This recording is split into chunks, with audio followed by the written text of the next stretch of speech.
সুপ্রিয় দর্শক শ্রোতা সবাইকে অনেক ধন্যবাদ জানাচ্ছি। দর্শক, আজকে কিছু গুরুত্বপূর্ণ বিষয়ে কথা বলবো। সেটা হচ্ছে, আমাকে কেউ যদি জিজ্ঞাসা করে যে একজন মানুষের জীবনে সবচেয়ে বড় অ্যাচিভমেন্ট কী, আমি মনে করি যে একজন মানুষের জীবনে সবচেয়ে বড় অ্যাচিভমেন্ট, সবচেয়ে বড় অর্জন হচ্ছে যে সে তার লাইফে কতটুকু সৎ থাকতে পেরেছে। এটা হচ্ছে বড় অর্জন। উদাহরণস্বরূপ বলা যায়, বেশ কিছুদিন আগে একজন সরকারি কর্মকর্তা, তাকে কথাস্থলে তাকে জিজ্ঞাসা করলাম যে আপনি তো অনেক বছর চাকরি করলেন, যে আপনি কি সম্পদ করলেন বা কি করলেন। উনি আমাকে দূরে একটা কবরস্থানের ছবি কবরস্থান দেখিয়ে বলল যে এই কবরে তো আমাকে একদিন যেতে হবে।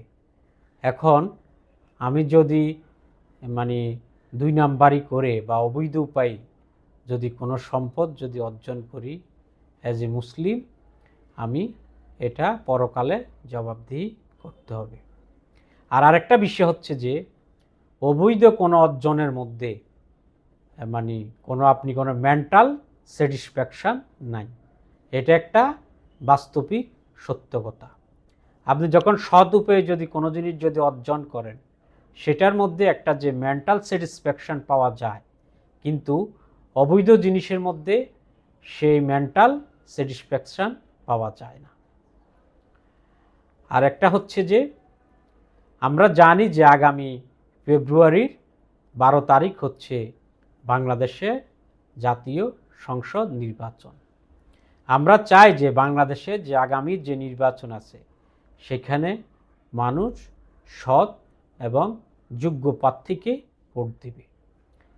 তো দর্শক, সব দলেই কিন্তু ভালো খারাপ মিলিয়ে লোক আছে। এমন কোনো দল নাই যে বাংলাদেশে কেউ বুকে হাত দিয়ে বলতে পারবে যে আমার দলের 100% লোক হচ্ছে করাপশন ফ্রি। কিন্তু হয়তো কোনো দলে কম বেশি এটার পার্সেন্টেজ ভেরি করে, কিন্তু 100% ইনোসেন্ট কোনো দলেই নাই। এটা হচ্ছে একটা বাস্তব সত্য কথা। আর একটা বিষয় হচ্ছে যে মানুষের স্বভাব কিন্তু চেঞ্জ হয় না। কোনো একজন মানুষ যদি খারাপ হয়, সে যদি কোনো ইসলামিক দলও জয়েন করে, কিন্তু তার খারাপের টেন্ডেন্সি কিন্তু সহজে যায় না। আমি এটা নিজের বাস্তবিক লাইফও আমি এরকম অনেককে দেখেছি যে দল করে ভালো, কিন্তু সে তার অন্যের হক নষ্ট করে এবং করাপশন করে।